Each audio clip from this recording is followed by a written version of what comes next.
Hi, and welcome to VERITAS. My name is Jessica Lubianski, and I am joined today by Father Brian Garcia, head of campus ministry here at UTSA. And we are so excited to be joining you today for this short episode where we speak truth as a way of life. And so today we're talking about really the power to choose. I know as a young girl, I was in church all the time. My parents were super active in our church community, and it seemed like every other night we were doing something. And as I went to college, I remember my phone would ring every single Sunday, and it would always be my dad, and he would say, "Did you make it to church?" And there was most Sundays, regrettably, that I would have to say, "Not today." And so a lot of times, as college students and as young adults, once we start to drive, that is the real struggle, that it is hard to wake up and get ourselves to church. And so we're breaking open this topic, is that we have the power to choose to wake up, to go to Mass, to participate in the sacraments. And so I wanted to talk to Father Brian Garcia today about that power to choose and that ability for us as young church to really have that freedom, and why maybe we should partake in the sacraments when we have that choice. Okay, well, thank you for having me here. Thank you for interviewing me, and I think it's a very, very important thing that you have here going on with the VERITAS. Being young, being a teenager, but also being a young adult is very hard these days, right? It gets a little cray-cray sometimes in the world. And a lot of times we don't know where to turn. And I know for myself, I was agnostic and atheist in college. So I went to Catholic school all my life, and of course confirmation, but went to confirmation. And then after that, when I wasn't told to go to Mass or didn't have to go to Mass, I just didn't go to Mass. Why? Because I thought the priest was old, boring, and I fell asleep, and I was disinterested because, well, he wasn't speaking to me and my issues and what I cared about. And so I would just stop going, like you were saying.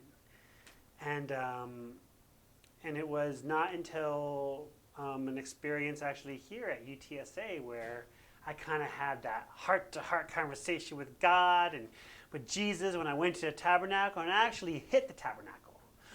I actually hit Jesus, slapped him around a bit, and, cussed at him a bit, said some pretty bad words to him, and just asked him directly, "What is it that you want from me?" And, he didn't respond there, of course, at the time. So I said, "Figures are just a wafer in a box."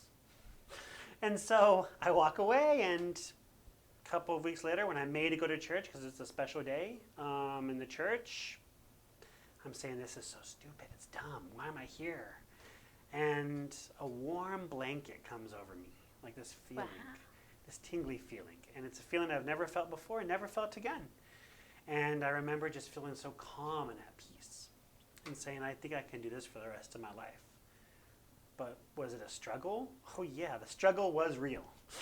The struggle is real today, even among youth. So, Yeah, and I think sometimes, we forget that we have the power inside of us to rise up, to choose the sacraments. God definitely doesn't come like a chain and ball, and he's never dragging us down or behind us or trying to, you got to come. He wants us, and that's why he gives us this free will to choose him. Mm-hmm. And a lot of times when we skip Mass or like during Lent, when we mess up on the things, we kind of feel powerless.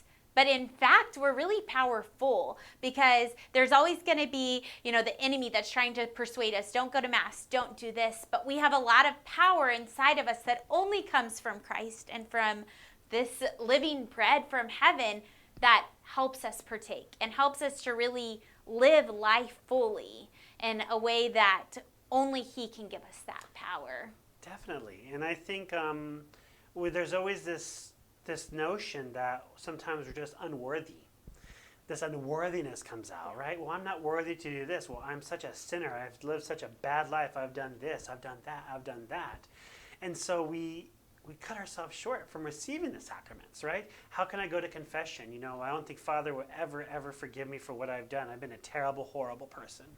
You know, how can I receive the Eucharist? You know, I'm not worthy to put him in my hands, right? I'm not worthy to receive him. You know, and even as far as, you know, reevaluating what baptism is, what Eucharist is, what First Communion is, what confirmation is, how they're not just steps, and confirmation is not graduation. We don't give you a certificate and say, hey, congratulations, you graduated from Catholic, you know, Catholic church school. Here you go. That it's a continue, it's ascending forth. And you're right, all those things are a choice. All those things are a choice. God gives us that choice whether to follow him or not. I always like to say and tell people, and I've seen it on billboards too, is, you know, to have that faith. Faith does not make things easier, it makes things possible. Yeah. And faith is something I always liken to the Santa Claus. If you ever saw the movie The Santa Claus, Yeah. the one with Tim Allen and everything, and there's a scene there in the movie where he goes, when he's looking, oh, is that a North Pole? Is that a polar bear there? Wow, it's amazing. I mean, I see it, but I don't believe it. And the little elf, of course, goes, you got it all wrong. Seeing isn't believing, believing is seeing. Just because you can't see it doesn't mean it's not there. You just know. And of course, now Jesus ain't Santa Claus. But, you know, it's the same type of thing. That although we don't see him sometimes, we want him in our lives so much. And we want to make that choice to be with him and to love him and to serve him. And yet we're just like, but where are you in my times of crisis? Where are you in my times of trial? You know, I'm going through this breakup. I'm going through this problem with my mom and dad. I'm going through problems with school. I'm going through bullying, social media pressure, you know, tech shaming. All these things that young people go through today on a daily basis, stuff that we never grew up with at all. Like, I still had the flip phone with the polar bear. We were playing Snake on our phones. Snake, that's right. Or playing a game on the graphing calculator, right?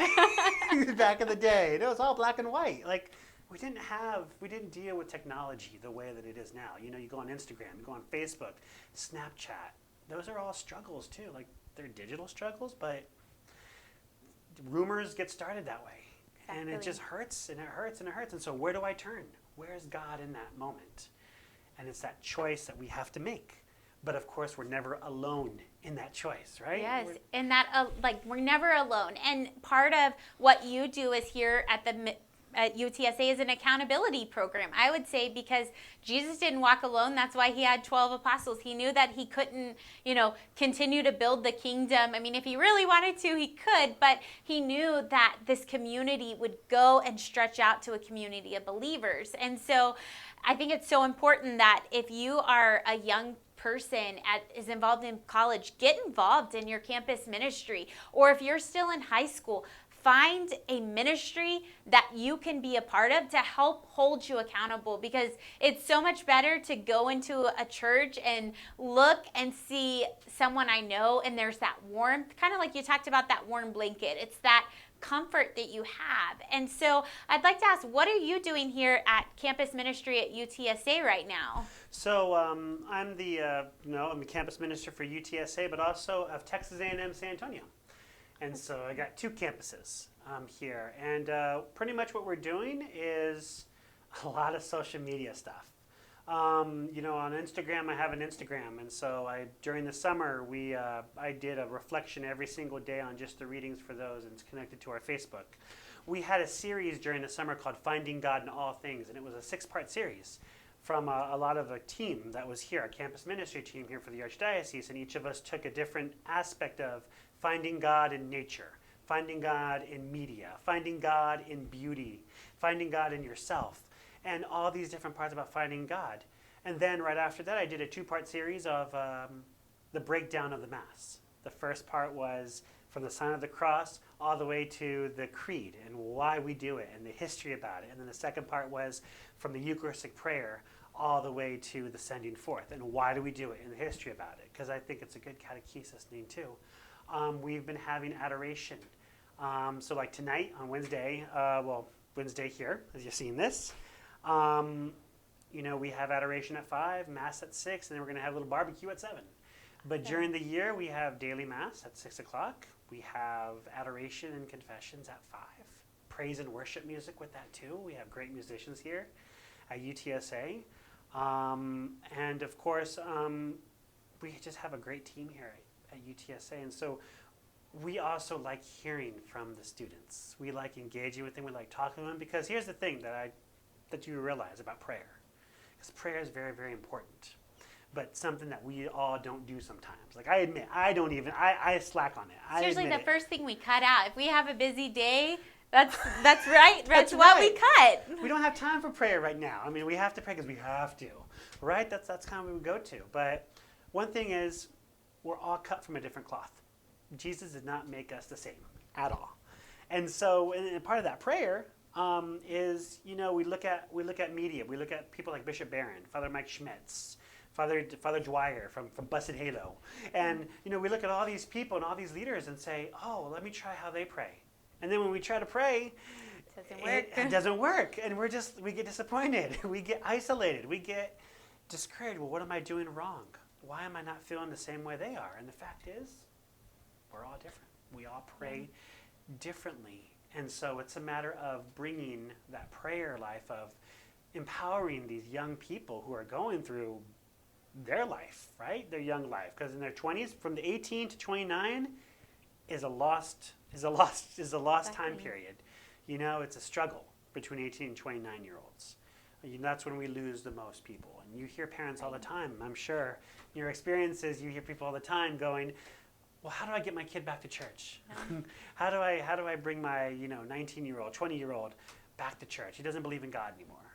And so what are we doing as campus ministers to feed that, to serve them? And so we have a whole bunch of things here at UTSA and later on at Texas A&M San Antonio that, we have Bible studies, we have discipleship, we have a couple of focused missionaries here, alumni.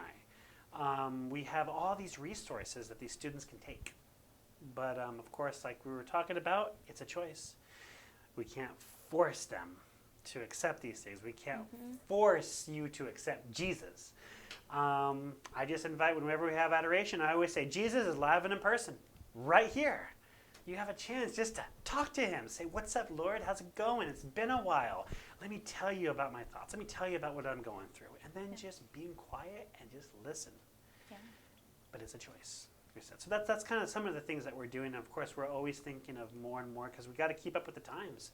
Yeah, we're ever evolving, especially we're still in the middle of a pandemic right now. So that is a constant struggle. And so we will definitely, if you're here locally in San Antonio at UTSA or Texas A&M San Antonio, in this feed, we will include contact information to where you can get plugged into their social media. And if you are not a part of one of these campuses, dive into your campus ministry. Look it up because you are not alone. There are loving priests. There are sisters in your universities that are reaching out to you, and they just want to help bring you to Jesus. What you do when you get there, that is your choice. You have the power to choose. Like we've been talking about, the power lives within inside of you, and we hope that you will go and just feel encouraged to really dive into those ministries at your campuses. If you're not in college yet, reach out to your local youth minister, your parish priest, and find out what are some things that I can just do, even if it's just very small baby steps. All it takes is one step at a time to dive in. So that is your challenge this week, to find some way to dive in, get connected to your campus, to your university, or to your parish. Thank you for watching this episode of Veritas. I am so grateful to you, Father Brian, for joining me. It's always a pleasure to get to see you, and we will see you next time on our next episode of Veritas.